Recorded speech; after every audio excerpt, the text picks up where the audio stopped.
Greetings, listeners. Namaste. Assalamu alaikum wa rahmatullahi wa barakatuhu. Welcome to the third AFC on the Move program for this fabulous, fantastic, and fun 2023.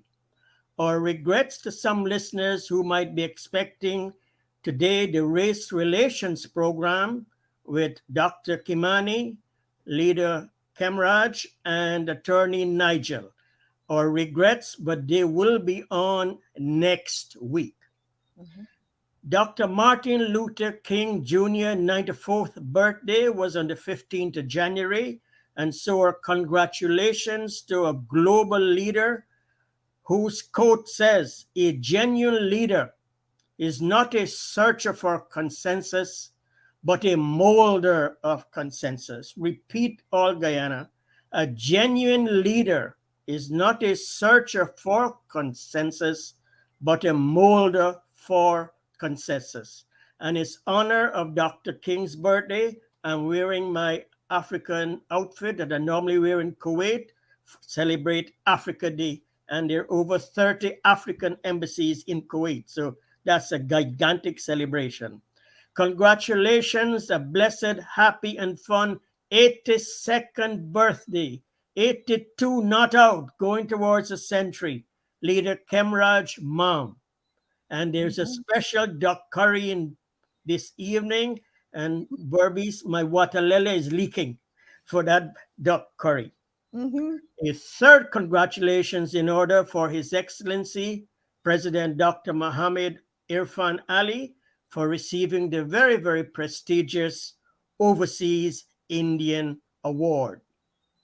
Today's panel we have Chair, the one and only Kathy Hughes from the Chomley and Hughes dynasty. For those who do not know, they only know Kathy Hughes, but she's a Chomley, and who knows education, everything else, you know Chomley. I was around since 66, flag lowering, so I know a lot. Johnny come lately would not know, so occasionally you have to, drop the little hint. Mhm. Also, we'll be joined by Chair Ricky Ramsaroop, and Ricky is an expert in forest biology. Mhm.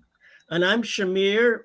Many viewers know me as the past ambassador to Kuwait, the first alternate governor Islamic Development Bank, where myself and Minister Jordan worked, and we received for Guyana 900 million US dollars. Mhm. Repeat, 900 million US dollars for 2018 to 2022. We couldn't produce the feasibility studies.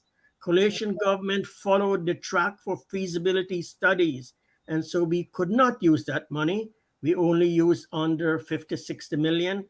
But Dr. Singh, the new second alternate governor, was able to work, and they now got 120 million thanks to the efforts of the coalition. We have to remember the past. It's the coalition efforts for the 900 million. So the 120 million is coming for the Soesdijk Linden Highway.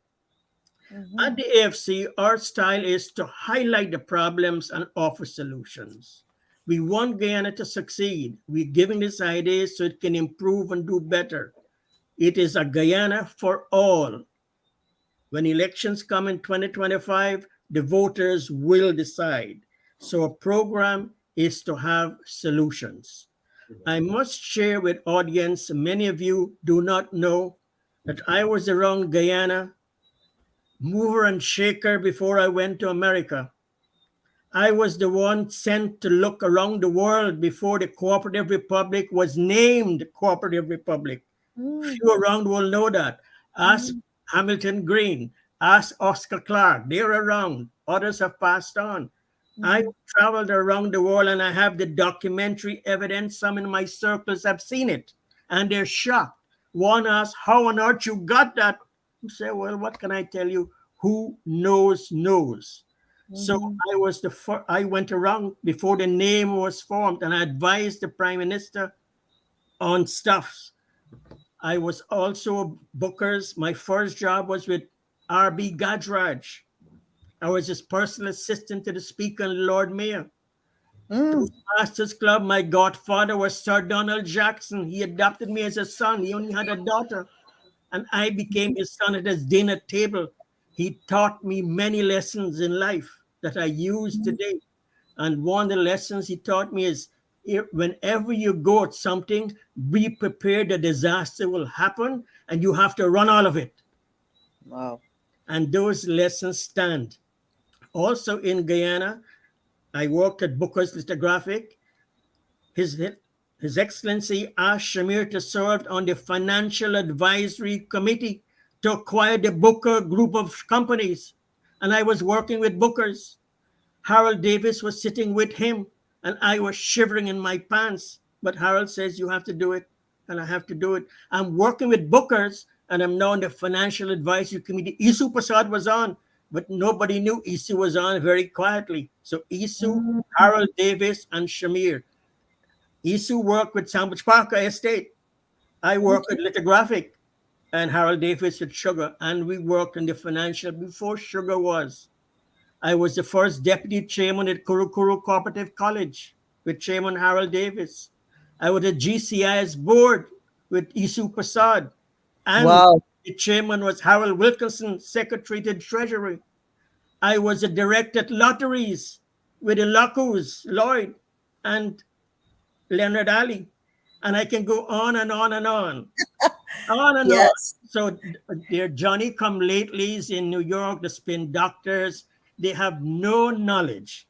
But I thought just I'll share it. Now in 79, I can criticize the budget. Now why can criticize? Well, I was the first governor of Islamic Development Bank. I got 900 million for Guyana. And if Mhm. they're not doing well, I'll tell them. Islamic Development Bank today wants to know how come you don't have a minister of finance at the bank? You have a senior officer in the office of the president. Who is the finance minister for Guyana with the all billion? I said, well, the president. He appoints, and if there's no minister, he is the job. Mhm. Now, I'm an external examiner for doctorates at George Washington University, not University of Guyana. George Washington University. So all the Johnny come lately now on the program are spinning this and spin. Can they reach that and smell? I've written I've taught five graduate courses: managerial accounting, international accounting, financial accounting, co-op international accounting. I Mhm. was a chief Software. financial officer, vice president of finance, American Stock Exchange, New York Stock Exchange, NASDAQ. Which other Guyanese can match that? And I can go on and on and on. I got a Doc, medal. we're very happy to have you tonight. So there it is. So I'll be sharing some of these. Now, yesterday, I've had to write to the president, Ali, because the Saudi is asking me, the Qatari is asking me, the Kuwait is asking me for over a month to get his dissertation, and I can't. So I Mhm. decide to write him Mhm. because you don't mess around with the Arabs. I can't keep telling them next week, next week, next week, and there's no hope. So I wrote to the president at 9:41 a.m. yesterday morning, and that same email to him, I should not have done it, but I had to do it. When push comes to shove, you have to do it. And I copied Stabrook and Kaisho News, and I told the president, with all due respect, that I'll be sharing that email with my ruling family's back channels. And I did that, and Stabrook News carried it. It's my first letter Stabrook News ever covered. I can't remember they carrying everything. So Mhm. we'll talk about the budget, and I have written textbooks in America on accounting, so I can criticize the budget, and I have one, two, three, five sheets of notes, depending on what time allowed, to critically comment on this budget of 2023. With all due respect, I have the highest regard for Dr. Singh as a professional. He has a high class accounting degree from UK, but separate tracks. If his work is a low quality, I have to tell him my grade is a B, and I can justify where he has a B. Mhm. So over to Kathy now on the budget. Thank you, Doc. I have to start by saying thanks for sharing all that information. Um, it is very important because quite often in Guyana, especially with the younger generation, all these bits and pieces of history quite often gets lost. So I'm glad that you share that, and I have to compliment you on your outfit. If I had, I really should have dressed in something else, and then we could have been real partners in this program tonight. But I know we wanted to discuss the budget. The viewers will know that this week on Monday was a very important day for us. We had Minister Ashni Singh reading the budget. And just to give them a few highlights in case they missed it, I know nowadays I meet a lot of people who say they don't read the papers and they don't like watching the news. But I'm hoping that they know that a budget is a very important thing. And so we'll give them just a few important points. The first thing, of course, is that this budget is set at $781.9 billion. So it is the largest budget that we have ever had in Guyana's history. And it's 41.4% larger than any budget than last year's budget. And of course, this is to be expected because Guyana's fortunes have changed so drastically for the better since 2019 when we started First Oil. And I think at this point, it's only fair, Dr. Shamir, to remind our listeners that when in 2015 we found oil, it was the coalition government that immediately started setting up a Department of Energy, started looking at what we will do, started to research the National Resource Fund, set up that fund, and all the different pieces that went into developing this new oil and gas industry. Yes. And I think we've had persons from Exxon and from all over the sector internationally that have supported the view and the fact that first oil, meaning the first time we started to pull the oil up out of the ground, out of the sea, started in a very short space of time. Yes. We discovered in 2015, and by 2019, we were extracting the oil. And that came through the partnership we established with Exxon. We worked tirelessly together, and we were able to deliver to this country first oil. I'm saying that because a lot of criticism is given about the contract and so many other aspects. And unfortunately, I always like to say that people sometimes don't remember the challenges we were dealing with at that time.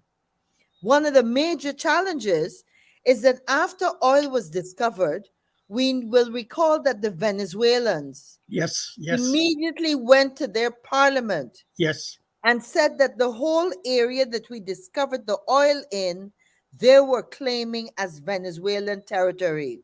Correct. And that's why Guyana and former President Granger was so very strong on pushing the industry, on going to the International Court of Justice to say, settle this dispute once and for all, because Guyana cannot be continue to be held back. And you know, a lot of criticism, and one of the things too we're going to discuss is the propaganda that is thrown out all the time, which sometimes people take as truth. And so one of the big pieces of propaganda at that time was this $18 million sinus bonus, which went into a legitimate government of Guyana bank account. Yes. It didn't go into the bank account of the former minister or any of the former ministers. And we didn't want Venezuela to know. Element of surprise. Very important. We didn't want to advertise for Venezuela to know we got this money to fight the case. That is why. That is the truth. Right. And that's why I'm glad you said it, because Yeah. this is exactly what I'm Yeah, about to I know a say. lot. I know a That lot. that monies was to fight the case, Yes. which is going on now. And it was based on a previous international case.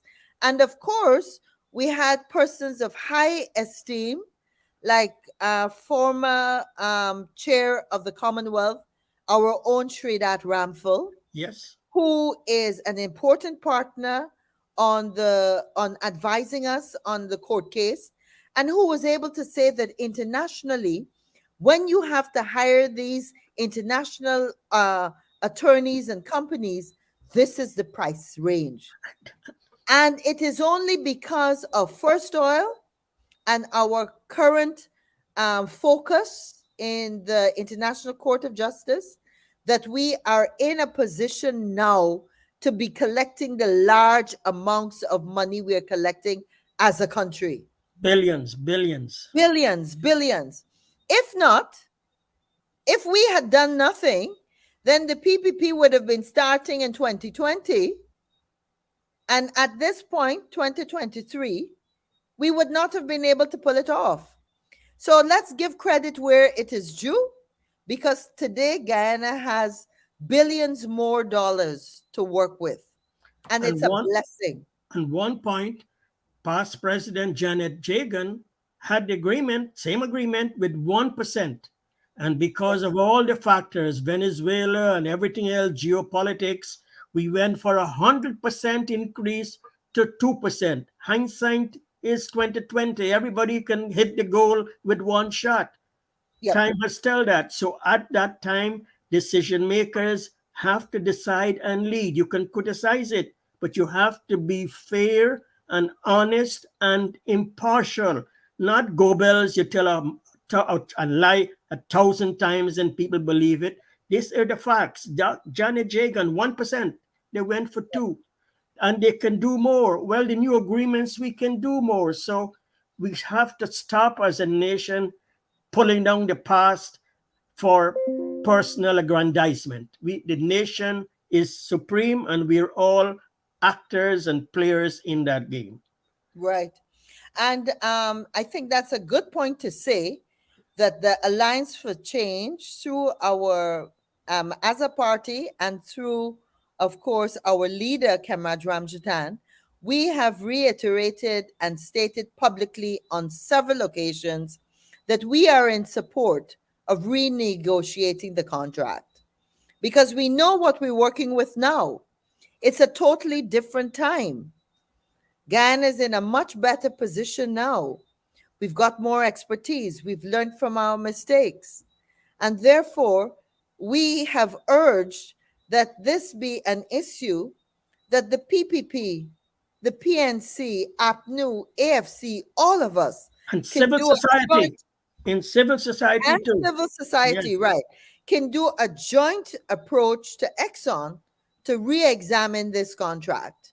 And I think if we did it as a national approach, we could get some really good success out of the approach. Chair The Kathy, persons, you're absolutely correct, but we have to go with one mind, one one voice. heart, one face. And they Yep. will listen. Exxon needs Guyana and Guyana needs Exxon, but you have to find a judicious mixture. Yes, Yes. proceed. But the problem is right now, it's the PPP that is saying that they're not interested in renegotiating the contract, and therefore we have to question.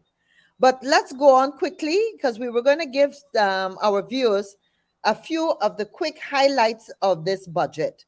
So, Yes. like we said, it's a huge budget. GDP is expected to grow 25.1%, which would make us one of the top five fastest growing countries in the world. And you will know that normally GDP in all other parts of the world, and even in the Caribbean and in some of the European countries, usually doesn't grow more than between 7 and 10% if you've got an economy really functioning. So we're very, very lucky that we're expecting 25.1% growth this year. And a lot of it is attributed to the oil and gas sector. Now, the other thing too is that based on the macroeconomic highlights, the non-oil, which is the real GDP, is expected to grow 7.9% in 2023. So all the other sectors that are not directly related to the oil and gas industry, we're still expecting to see a growth in those sectors. And I'm gonna give you a few other points, and then we want to give you the reality, the parts that we are disappointed with. Yes. As Dr. Shamir said, we like to call a spade a spade. We don't like to criticize just for the sake of criticizing. We want to offer solutions and suggestions and Yes. to make some real proper comments and analyses.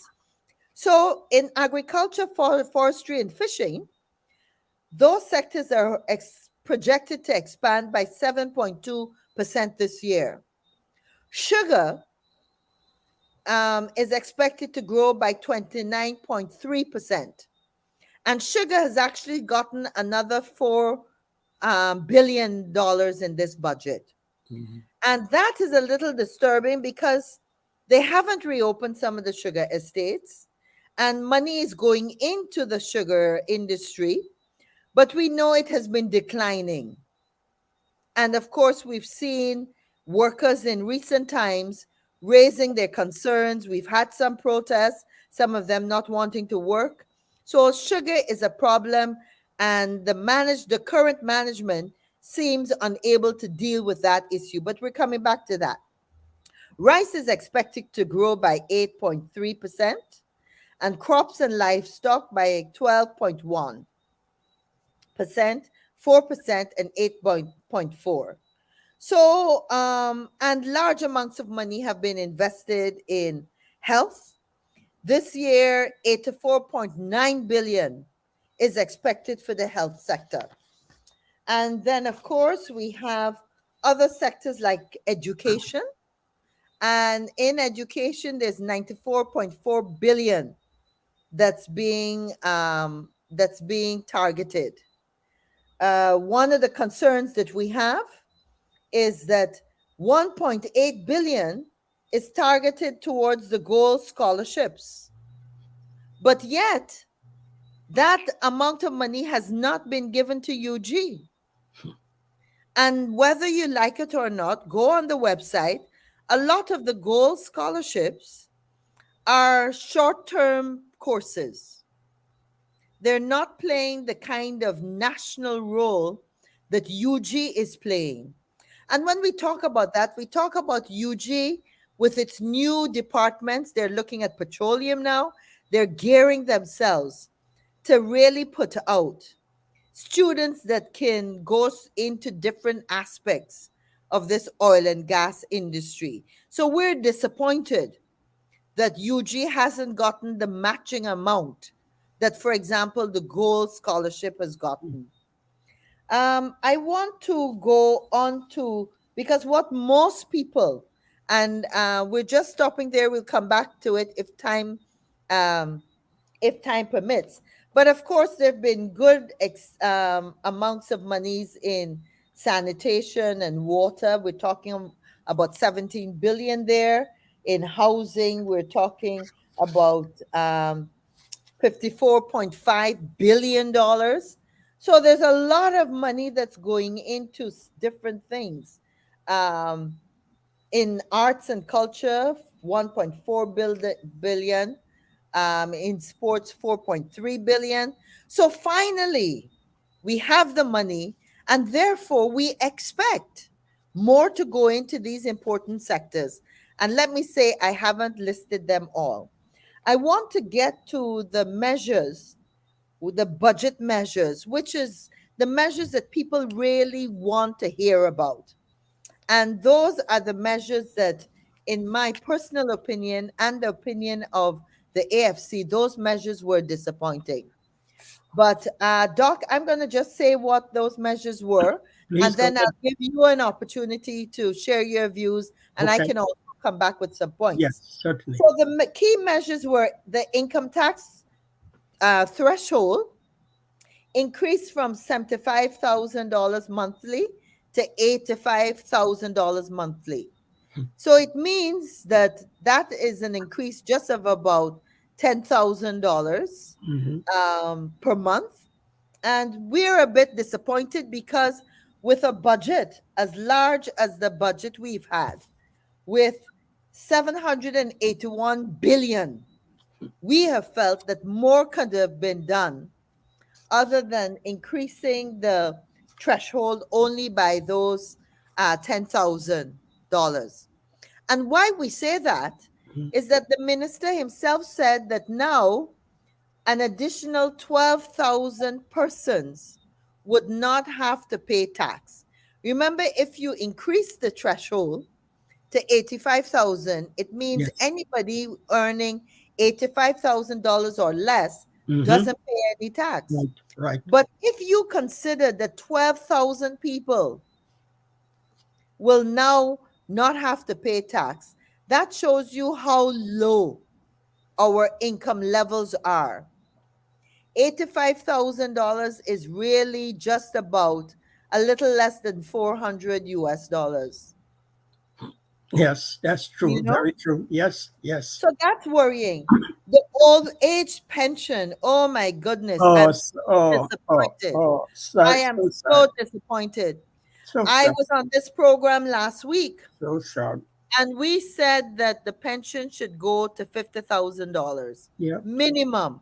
I was hoping that the government would hear everybody us saying 50,000 and would do the right thing and maybe take it to 75,000. Instead, the pension has gone up from 28,000 to $33,000 a month. That is an increase of $5,000. And Shamir, depending on where you go to shop, a packet of Pampers is the same price as the increase. So So sad. that's all that they would have gotten.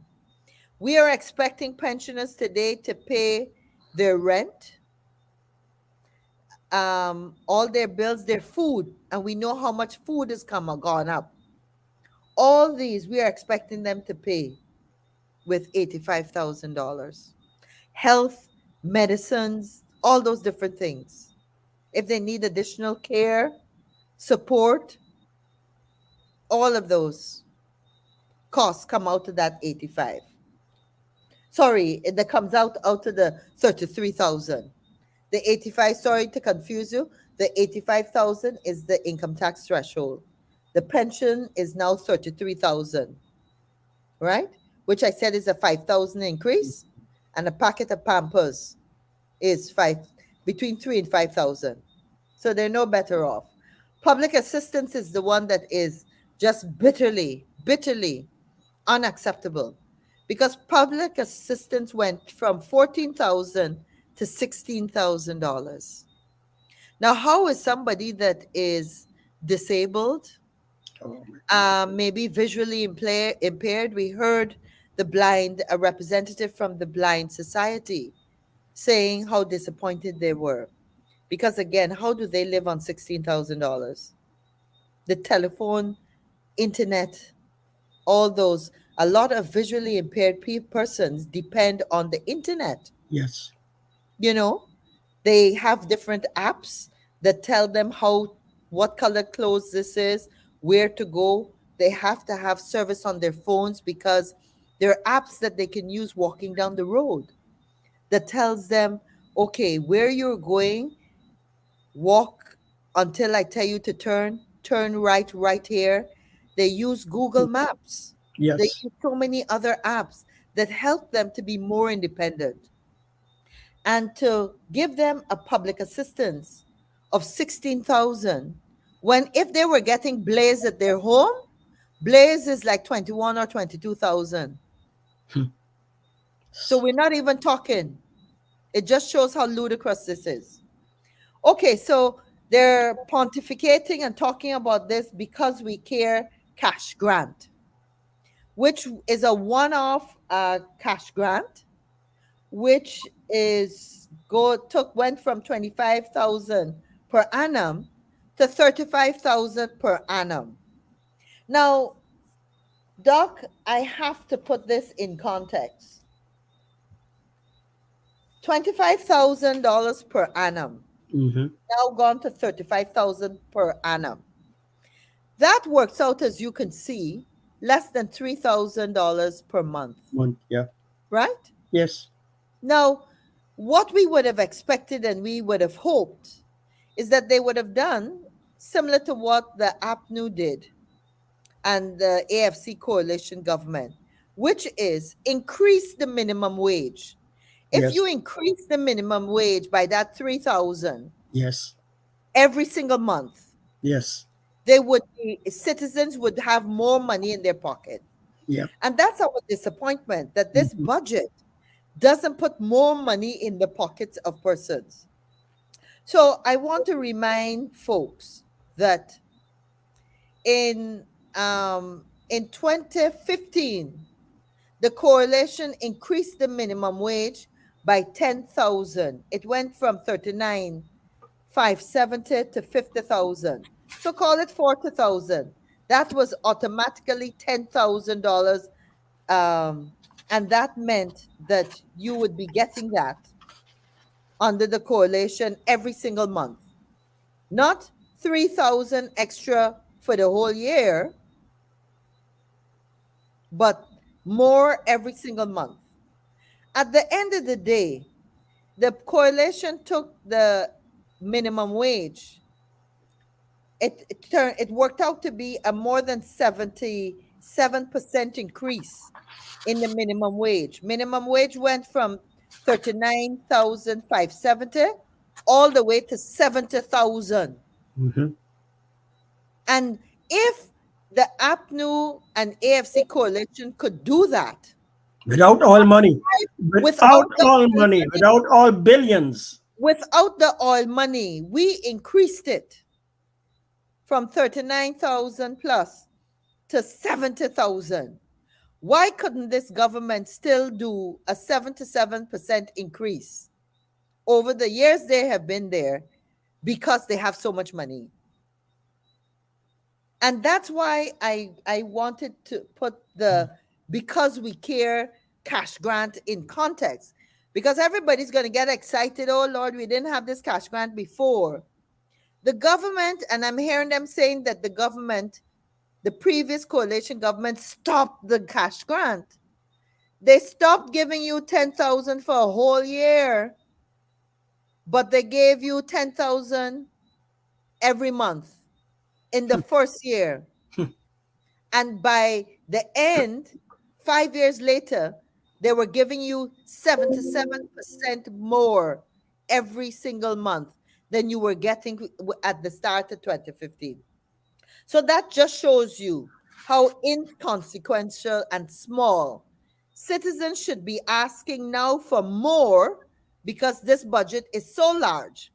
And instead of it going into big projects where only the business people that have money are able to get those contracts and get into the whole oil and gas business, they need to be putting more in the hands of the ordinary man. Now, the low income mortgage ceiling has been lifted from 15 million to 20 million, and that's a good thing, because persons, low income earners, and persons with a mortgage will get some relief. So we salute that. Now, VAT is to be removed on the sale of residential properties.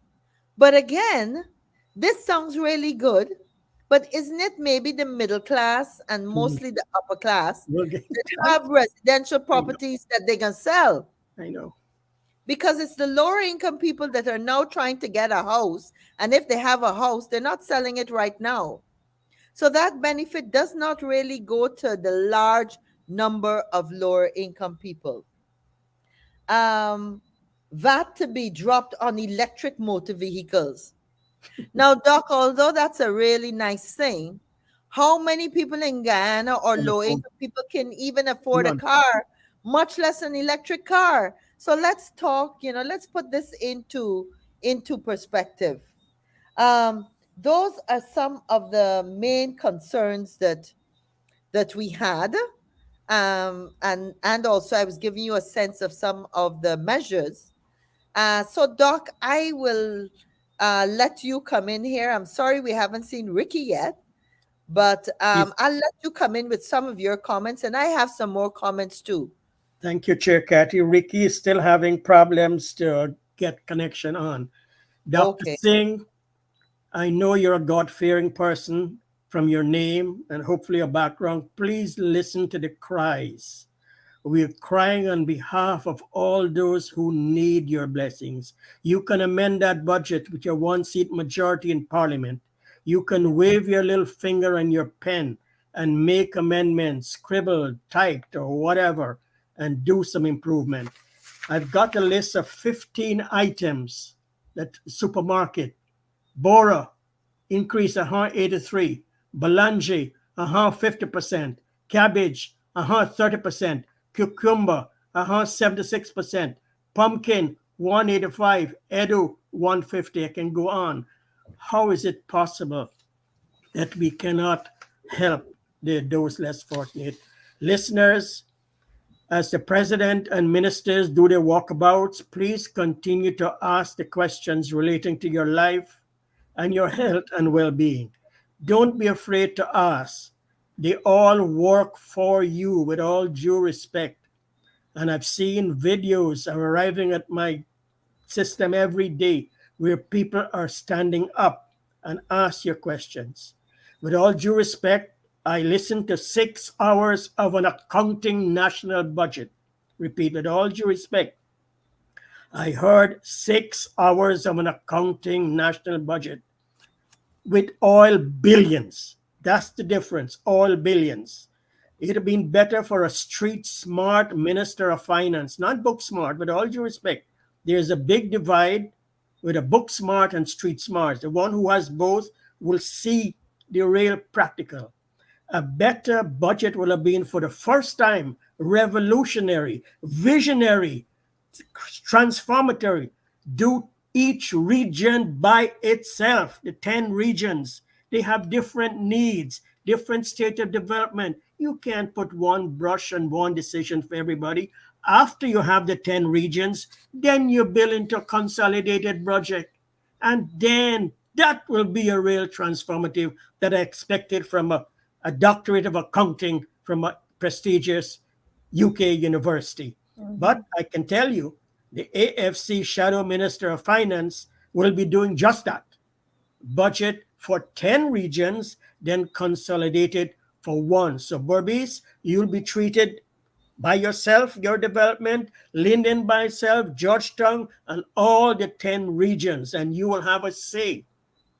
You will have a say, and you should have a say. The opposition party has over half the population, and from what I read and hear, the comments and the media reports, they've not been involved. Hand selected, few were consulted. The usual friends, families, and favorites, with all due respect. That sums up what is meant.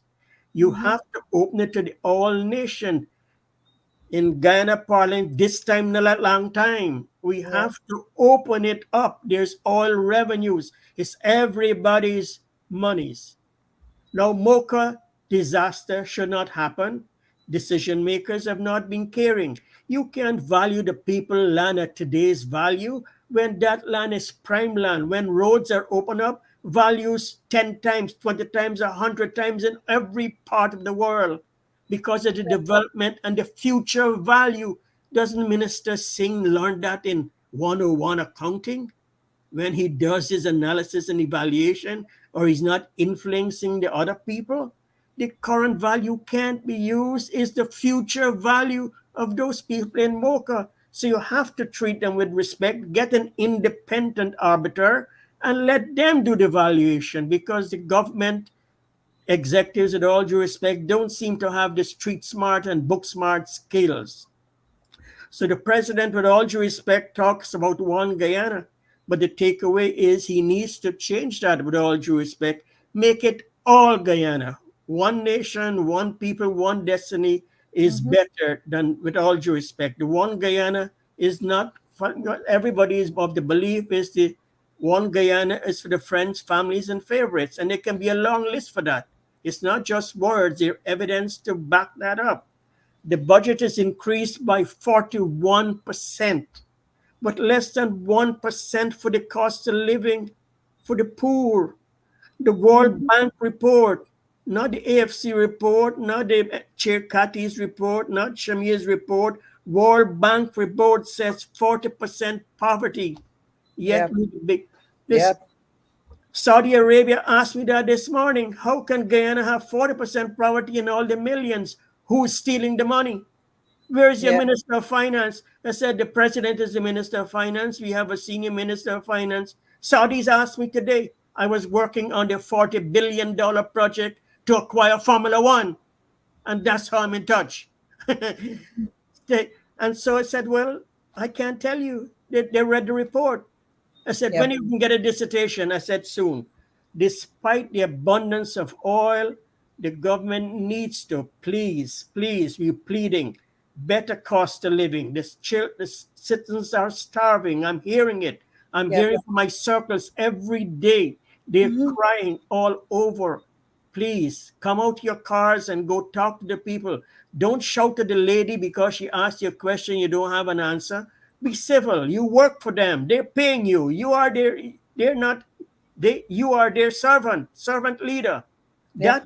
That is real. Not to tell the Indian people I'm a humble person. No, no, you can't say that.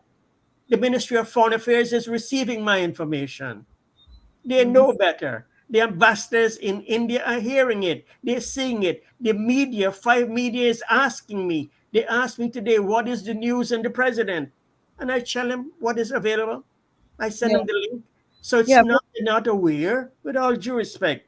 Yep. Yep. Record breaking speed for oil, yes, but it stinks of corruption, corruption, corruption, with all due respect. That record breaking because the bigger the projects, with all due respect, and this is history. Angola is a good example. I was asked today by the Saudis, does Guyana can become an Angola or a Sri Lanka? And I said, Sri Lanka, yes. Three friends, families in favorite, yes. China projects, yes. Failed projects, yes. But Guyana has an abundance of oil. Simple. Yep. I Yep. said, and Angola, would they have another ruling family member? It's quite possible, but hopefully don't have the Angola syndrome. It's an anti-budget. It doesn't care for the poor people, and it's not fair for all. Education to UG should have been free. Come Yep. on, We asked stop about that. saying it's about time. And and even if it wasn't free at a minimum, you could have said that, fees are slashed 50%. Yes, And yes. this is where you put 1.5 billion towards gold scholarships.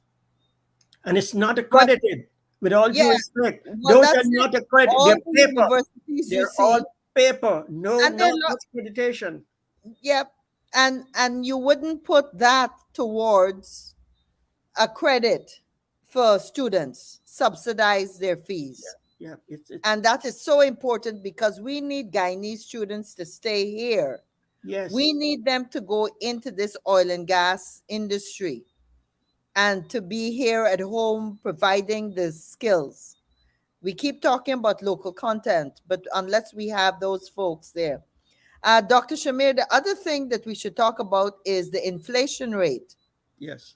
And I wanted to say that, looking back on the inflation rate in 2016 was 1.4%, 2017, 1.5, 2018, 1.6, 2019, 0.1%.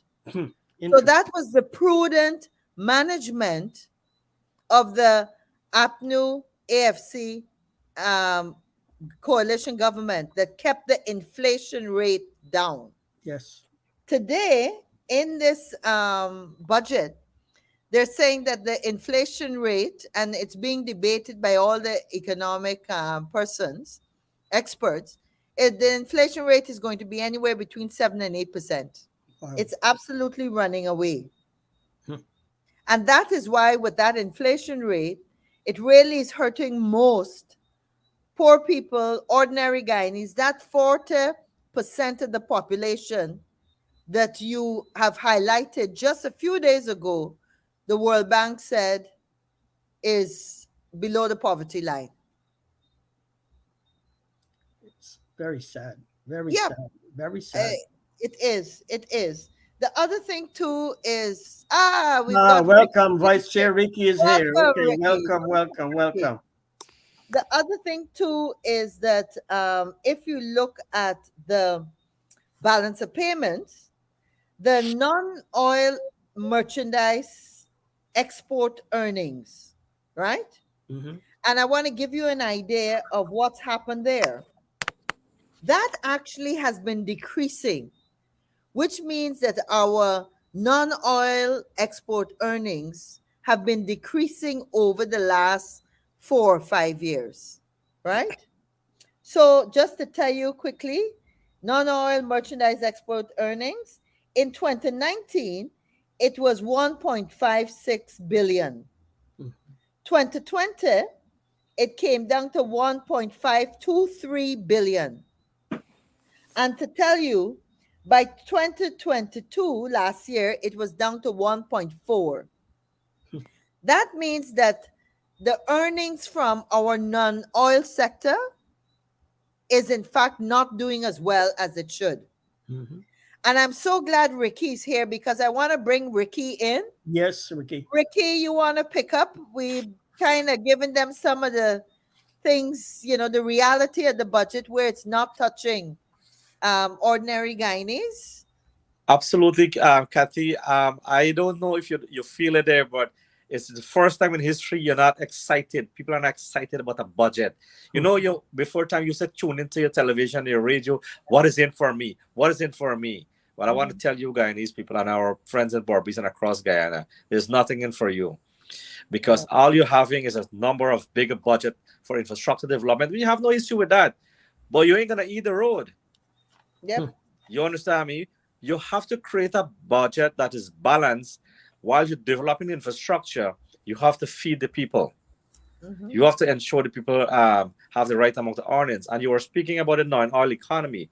And you're absolutely right, because in 2021, when I did our budget speech, sugar, rice, everything was in a decline. If you look back at today, you can see the sugar at a sort of 18.9% decline. You understand? The target's gone to 47,000 tons. Despite reduced that target, it's still dropped. They still cannot make that target. Now they're still blaming some flood in 2021. And in our time, it was the target was met, and it was in the 96,000. Absolutely. You see the difference? Yeah. Same sugar estate with those that they're claiming us that we closed down. Same sugar estate we were operating. Yeah, but we were saying it's where they're putting the money. Yeah, so there's another 4 billion to Gaisuku already in this budget here. Yeah. Right? We have no issues what you're doing here, but you cannot be reducing the target and still can't meet it. We have a problem. We have a problem to address. You look at the pharmaceutical, that is on decline, 33%. The oxygen has declined. The manufacturer to produce oxygen, 9%. That has been declined. Rice, the rice growth from 2021 to 2022, 0.04% growth, Kathy. Wow. It still doesn't meet what we had in 2019. Yep. And all you're blaming is COVID-19 and flood. And now you're talking about Ukraine war. Yep. That affect you. But yet they're not talking about AP and UFC government brought in a huge revenue stream for you. You're not talking about that. We are getting over one something billion US dollars already in the coffers. Yep. If you look at the budget speech, you can see inside over 1 point something billion US dollars. Coalition delivered on all revenues. Coalition delivered on all revenues. And delivered on all revenues. And that's a good point, because one of the things that's distressing about the budget is that it doesn't give you a vision of where Guyana is going. Absolutely. We can't imagine as Guyanese, what can we expect? What will we see in the next 3 years, the next 5 years, the next 10 years. We don't have a vision because the budget is just bits and pieces thrown different places. And I mentioned earlier, Ricky, that we got to be able as people, as Guyanese, to separate the propaganda. Now, one of the things that I found interesting, I found just not too long ago, earlier today. This is the International Monetary Fund, and this is one of their reports, June 14th, 2019. And this is what they say about Guyana. Economic growth strengthened in 2018 with broad-based expansion across all major sectors. Real GDP grew by 4.9%, up from 2.1% in 2017. So between 2017 and 2018, we doubled the GDP. Without oil. Without oil money. Without billions of oil. Oil money, right. It goes on. Led by construction and services sector. Inflation remained steady at 1.6% at the end of 2018 on the back of stable food prices and exchange rate. For 2019, the mission, this is the IMF mission, projects real economic growth of 4.4%, driven by continued strength in the construction and services sector, ahead of oil production in 2020. And yet, the PPP will keep saying that when they came in, everything was a disaster. There was nothing in the coffers. No. And yet, ladies and gentlemen, I just read from you the most positive account of 2017, 2018, and 2019 under the same coalition government that is cussed up every day. Right now, we're battling an increase in debt, which is something else that has happened. The debt has ballooned. The debt is now in 2022. It's now 10.2%. In 2022, it was 11.8% of GDP. And by 2023, they're hoping to bring it 11.5. But the reality is that the debt itself is going up. And common sense, you pay more when you borrow and your investment is less. So your cash outflow is sometimes double. You have to pay in the interest for the loans as against what you're earning on the billions in the bank. That is, come on. Right. Saudis asked me today, why don't you guys use the sovereign wealth fund properly than massing all these projects? They asked how many foreigners you have to do all the projects you want. They call it a project a day. We said, project a day? They said, yes, they read the media. It's like project a day. There's a big announcement every day. That's the perception. That is the perception from the Saudis today. And you see, we have, and these are the things that, of course, we're going to be discussing this more this week coming in our budget speeches from Monday, all this week. So citizens will be able to get a better sense. But one of the things that was also I hope the opposition get full coverage. Normally they cut the coverage off. We're going to have to tell people that they're going to have to go to our websites. We will promote those. I'll tell them from now. You do a search on Facebook, to our Facebook pages and our website. AFC. Parliament website. The Parliament website is the best one. They will stream all of it.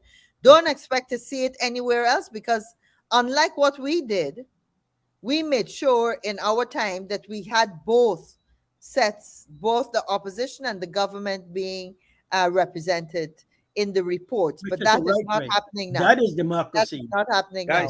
I want to point something out to you. Have you ever seen a government prepare a budget and has to go and advertise it? Or to promote it? Have you ever seen that, Kathy, in your life? Yeah, but Ricky, long ago, they would invite before you prepare the budget, Right. Mhm. it's just good measure. Yes. It's decency, it's democracy to say to all the sectors, all the people, including the opposition, come meet with us. Let's have a discussion. What would you like to see in that budget? Mm. And then we would have said, give the university students something. Yes. The Yes. persons in Berbice having to cross that bridge. Yes. Money could have been put in for us to cross all those bridges, especially the Berbice Bridge. With the billions we have. Absolutely Oh free man. with the Come on. billions. Oh. So I wanted to so sad. mention small businesses. This is the very disappointing thing. So many of our businesses in Guyana are small business, and small businesses are actually getting 0.07% of the budget. That's what the percentage they're getting. 0.07. That's to show you how minuscule the amount they're getting. So sad. The 500,000 cash grant that some of them are getting just can't cut it.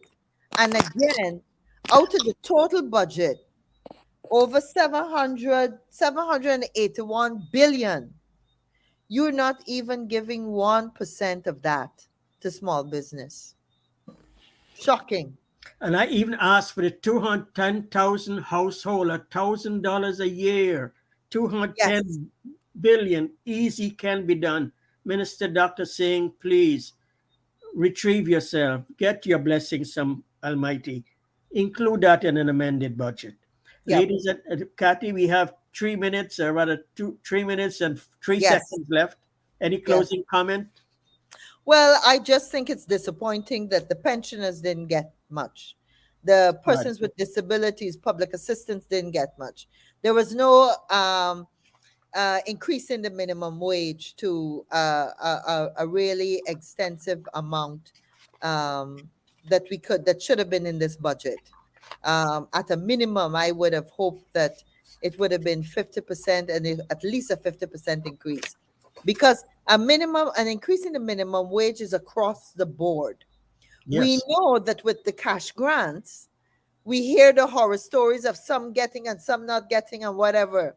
So if the government is genuine, and if they wanted to show that they are one Guyana, do it in a way that everybody would get, and not it be the selective way some of those grants have been given out. We've had problems from people that have gotten the agriculture grant, problems from the people that still have pink slips, And There's make it so much public, more that could have public to been done. everybody, public knowledge. Yep. And it is time, with all this money, millions, hundreds of millions of US dollars in our resource fund, give more of it to the people of Guyana. Right. It's embarrassing for the World Bank to be telling us that 40% of our population is living in poverty. Poverty. And we're the one of the fifth fastest growing countries in the world. It Shame. reflects on the leaders. It reflects on the Shame. leaders. It reflects on the Shame. leaders. Yeah. Shame. Ricky, over to you. Thank you, guys, and I apologize to join you so late, but I'll have some tech difficulties. But I'm here, and I'm looking forward. I'm not like excited, as I tell you. I'm not excited about the budget, the debate here, because I'm disappointed. I was looking at two sectors: the Environmental Protection Agency, one agency that's really responsible for that oil monitoring of the environment, and we are not seeing the effort by government. You understand? Putting monies in place and putting system in place to ensure that, to protect us in the future, or in case you have an oil spill or a mishap somewhere along the line, we are all doomed. Every single penny that we have will be gone. Every single penny. You understand? If you look at that oil spill in Valdez. yeah, and in Mexico, in Gulf of Yeah. Mexico. To date, Kathy, is moved to $145 billion. Yep. Wow. They're Yep. Still, source yep. of $1 billion. What $2 billion will do? Yep. Yep. Nothing. Drop in the bucket. They're asking Yeah. for is to have a parent company guaranteeing. It's a Yes. different from insurance, Yeah. because and it's free, Kathy. It's not costing me anything. It's Yeah. free. Yeah. All they have to do is a guarantee. And why the company doesn't want to put a guarantee in it? Isn't that And Dr. Adams did the draft. Dr. Adams did the draft. you Yep. understand? He did the It's draft, yes. something. Then when Yep. I look at forestry, they got a new revenue stream that boasting $270 million that was paid by HEPS for the carbon credits. Nothing is for the forestry again. Very Wow. sad. Yep. Very Yep. sad. Yep. Yep. Ricky, thank you very, very much. Ladies and gentlemen, hopefully the government is listening. Please make your representation. We're giving advice for the betterment of all Guyana, not only one set of supporters, all Guyana. Please get them to involve the opposition and civil society. We have to move forward. Today, I was told that there's an article being widely circulated among the GCC ruling families this morning. Is the article, I don't know who Peeping Tom is. I'd like to know, they want me to find out who Peeping Tom is. So somebody please help me. For the ruling families in rich GCC want to know. The article he wrote December the 21st, where Jagdeo failed, Ali will also fail. This is not Shamir. These are people who live in Guyana. One expert says Shamir only write because he live overseas. This is the one who write. And so this is in the ruling family's inbox today on Guyana. That's the reason 2 United Nations meeting ago, President Ali announced state visits. And you can remember that. How many state visits? Maybe one from Africa. They're not coming. They're doing their due diligence. I keep talking. They're doing their due diligence. They're reading the media, not the spin doctors. They're not even reading those. They're reading the media and everybody. And so it behoves us to work together. My recommendation, Mr. President, show some servant leadership qualities. If you believe in the Quran and the Friday prayer and everything else, one Saudi asked me, how can he say he's a Muslim when this is what we see in the papers? We say, when you see him, send a note verbal. They send no back channels, you tell him. I said, I'll tell him. And ladies and gentlemen, I have written to the president email. I've written to the vice president, rather the second vice president, Jack Deo. I can't say he's first. He's second vice president because I know the constitution. And the Saudis at Islamic Bank know the constitution. So I write second VP. And also the Minister Todd receives it. And the PS Harper, she acknowledges with one word, acknowledgement. So they're getting it. And if the Saudis and the Kuwaitis and all in my circles who ask, they get a copy. So they know I'm delivering on what they ask. They ask me back channels. Please let them know, help them. They don't know better. I say, how do they know better? They've been there 30 years. They're not, they're supposed to know better, but they operate with arrogance.